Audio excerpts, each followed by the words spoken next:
This is Inside Indiana Business Radio for the morning of Friday, March 1st, 2024. I'm Alex Brown. Bloomington-based not-for-profit Center for Entrepreneurship, The Mill, is piloting a new accelerator program designed to boost innovation and economic growth. The Indiana Uplands Accelerator is an 8-week program for startups throughout the 11-county region to connect with mentors and subject matter experts and be able to showcase their innovations. There's a lot of really innovative and great people that are doing a lot of really cool work here that nobody knows about. Businesses that might have like something scalable within them, and really helping educate a little bit about what could be scalable within those businesses for them.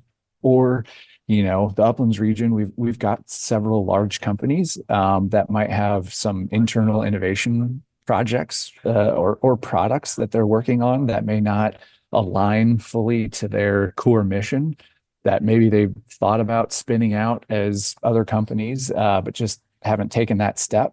The Mill's Andy Lehman says applications are open through April 5th.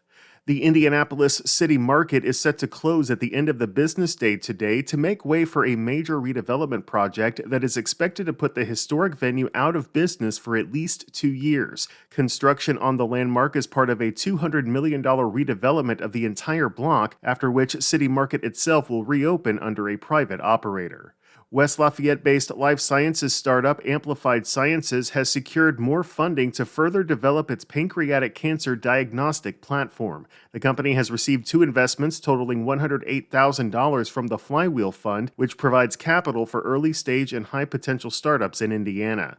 From the #1 source for Indiana business news, this is Inside Indiana Business Radio. IBJ Media, Inside Indiana Business, and the Indiana Economic Development Corporation invite you to the Engage Indiana series, presented by CareSource, Indiana University, and Old National Bank. With an unrelenting focus on growing Indiana's economy, we'll dive into each region's unique challenges and distinct opportunities for growth. 9 regions, 1 goal. Indiana's bold future starts here. Discover more and register at ibj.com/engage. A local group led by a Terre Haute business owner is asking the community to get creative and submit their ideas for a chance to inspire the city's new flag. Our partners at WTWO-TV report Ethan Page and other community members have formed a committee to launch the Terre Haute Flag Project. Page said making it a community-based effort was key. What we really want to happen for the community is we want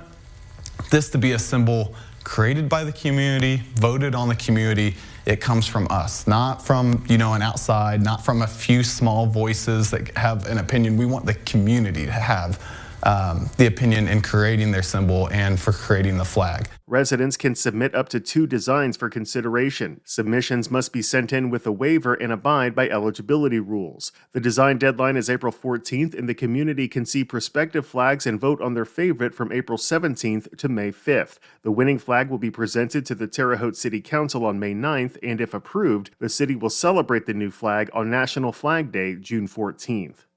Warsaw-based not-for-profit health services provider Bowen Center plans to open 4 health clinics in the next few weeks in Northeast Indiana, marking the latest expansions for the largest community health center in the state. The Bowen Health Clinics in DeKalb, LaGrange, Noble, and Steuben counties will offer patients access to primary health care, mental health care, behavioral health care, addiction recovery treatment, and life skills coaching services.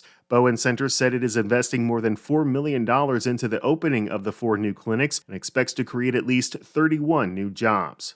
To some, it seemed like the 2023 session of the Indiana General Assembly marked a turning point for marijuana-related legislation, but moves this year have stalled. IIB's Kate Sharon has more. In 2023, House Bill 1297, authored by Republican Representative Heather Van Natter of Kokomo, made history by actually getting a legislative hearing. That bill would have decriminalized possession of 2 ounces or less of marijuana. Advocates and legislators who support decriminalization or legalizing marijuana for recreational or medicinal uses held out hope that the legislative momentum would continue in 2024. That didn't prove to be the case. This year, there were 10 marijuana-related bills filed in the Indiana House and Senate, but none made it out of committee. Van Natter, who co-authored 3 of the bills this year, said he hears from constituents all the time about the state's need to legalize marijuana for either recreational or medicinal reasons. He said there's still hesitation from the legislature and Governor Eric Holcomb to pass bills linked to legalization. The 2022 Hoosier survey conducted by Indiana Public Broadcasting and Ball State University's Bowen Center for Public Affairs showed more than 85% of the 600 respondents supported marijuana legalization in some form, compared to 15% who said it should be illegal. Still, given last year's historic hearing, Van Natter said he remains confident Indiana will join surrounding states in legalizing marijuana.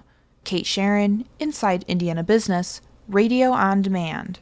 Beck's Hybrids CEO Sonny Beck is this week's guest on the Business and Beyond podcast with Gary Dick, presented by PNC, a weekly conversation with high-profile Hoosiers in business, sports, and entertainment, and beyond. Available now from your favorite podcast provider.